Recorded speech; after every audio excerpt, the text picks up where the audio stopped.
last video, I took you through assembling the frame and the block wall. Now, we're going to talk about putting on the skin, or the glazing film, and the blankets. Just to refresh you, this here is a picture of the frame. We just completed the frame. Now we need to get it covered. The plan is to cover the south-facing surfaces with a transparent glazing material and the north surfaces with an opaque insulated covering. So the south face is to be covered with film, an inflated double 6 mil polyethylene film, which is the standard for high tunnels in our area and climate. It's used because it is a low cost at between 10 to 20 cents per square foot, depending on which option and material type you get. Polyethylene films have good performance, pretty good light transmission, good durability, and it comes in large sizes, which allows you to cover the whole structure in a seamless film. It also is temporary, typically lasting 4 to 6 years of life according to the manufacturers. It does depend on the usage environment, how hot the material is getting, and wind, and how much direct sunlight it gets. But that short life aligns well with the definition of a high tunnel being a temporary structure.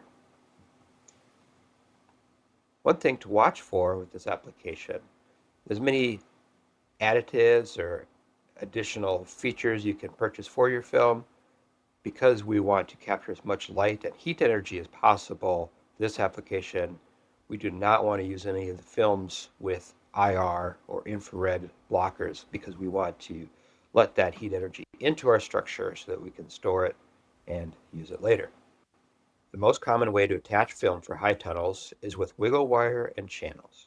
It goes by many names, such as polylock, which is the original name when it was invented in the 1970s, as well as wiggle wire, spring lock, film lock, etc.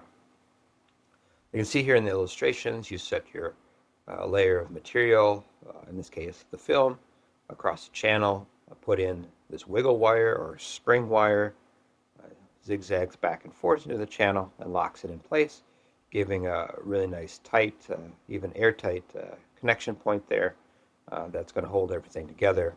And you can put multiple layers into this channel up to a particular thickness, depending on the exact channel and wires you're using.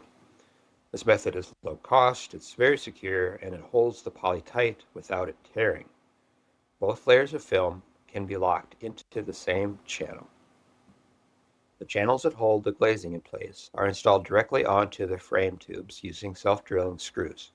They're aluminum, which allows them to bend easily to match the curves of the hoops. You can see here that the red lines utilize a single channel style design like this, and then the pink lines utilize the double channel, which goes by on the roll-up vents or where the film will meet the insulated blanket on the north side. With all the wiggle wire channels installed, it's time to roll out the film. We lifted the roll up on a pipe from the loader bucket and pulled it across the ridge peak. Then unrolled it down the sides after attaching the spring wire on the ridge. With the film on, it's time to inflate it. Let's look at how the inflation system will work. The inflation fan mounts to and blows directly into the south wall and roof. Then jumpers on each corner move pressure to the end walls. Here's a look at the inflation system. The typical inflation fan pulls air from inside the structure to inflate the film.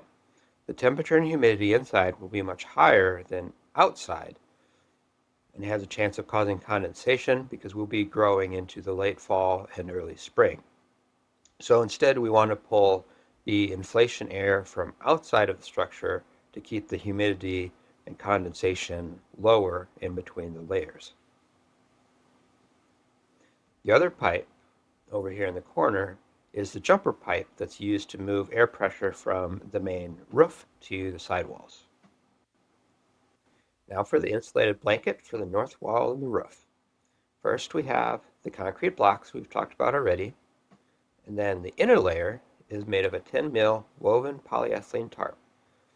It's only 13 cents per square foot, which gives us a nice cost there, similar to our film layers. My plan was then to utilize 3-inch thick mineral wool insulation because it's more rigid and water resistant than fiberglass. And the outer layer is a 22 mil vinyl tarp, which is more expensive than polyethylene at $1.22 per square foot, but it's much more UV resistant, durable, and results in a much longer life than the internal tarp material that doesn't need to handle the environment. We use the same wiggle wire channel to mount the blankets as the films on the other surfaces, but had to add a few more attachments due to the smaller size of the sheets and their heavier weight. Here's what it looked like with the channels installed. Attaching the channels for the glazing to the concrete blocks proved to be quite difficult. To remedy this, additional wooden supports were attached to the concrete blocks with the concrete nail gun, and then the channels were screwed to those wooden boards. Here we're partway through the polytarp installation. The polytarp only needs to prevent moisture from the block's contact insulation and hold everything together and in place. On the end wall, we practiced assembling all three layers. It quickly became clear that the mineral wool wasn't going to work out. It wasn't rigid enough to stay in place. It's possible to stuff more into the sandwich that we had, but with time it still sagged and we lost insulation performance. So what did we do for the actual insulated blanket? We learned that you don't want to try to use any type of batting material without a lot of additional support to hold it in place. So we ended up falling back to expanded polystyrene foam board because it's rigid and it'll stay in place. We could only slide in a 1-inch thick board because we didn't have enough gap for more since we had already assembled the inner and outer layers of tarp. So if I was redoing this, I'd do a little bit thicker foam board. The 1-inch foam board only has an R value of 4.2, so it's a bit low. It'd definitely be worth it to do at least a 2-inch layer if you can. And with that, we had the structure all skinned in and ready for some cold weather. I thought it'd be kind of cool to look at the effects of the sagging batting a little bit closer. Here we are looking at the backside of the structure, and you kind of see a little bit of a bulge over here in the corner where the insulation has fallen down. I got a thermal camera and captured some images of this just after sunset, so I didn't have sun reflection effects in the image as much. Here we can see the brighter white regions are showing where there's more heat escaping from the block wall. And in the corner you can see the chunks of batting that have all kind of fallen down into the corner of the structure. And on the left side here, the foam board is intact. And you can see a couple little lines between the edges of the foam board where we get a little bit more heat loss. Otherwise, the foam board has a nice uniform insulation effect and a pretty good solution for this. The next video will be a review of how the system performed in its first year of operation. This video was funded in part by USDA's South Dakota Specialty Crop Block Grant. If you enjoyed this video, make sure to leave a thumbs up and share it with your friends. I'd also love to know your thoughts. Comment down below and let's chat. And if you haven't already, be sure to subscribe for more content like this.